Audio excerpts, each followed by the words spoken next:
Sometimes what happens, adhesions form between the iris and the lens.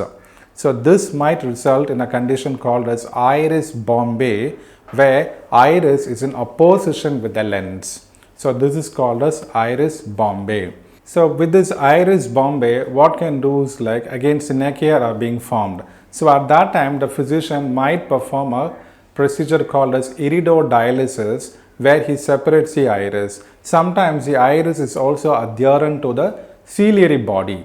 So they do a procedure called as cyclectomy. They just cut off the ciliary body from the iris. So this is called as iridocyclectomy. So apart from these, there are also other procedures that are also being done on the trabecular network, which is called as a trabeculotomy, where an incision is being given in order to drain the fluids, aqueous fluids, so that to relieve the glaucoma pressure.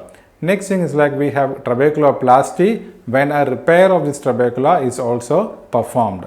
This trabecula is a meshwork of tissue that helps in the fluid drainage.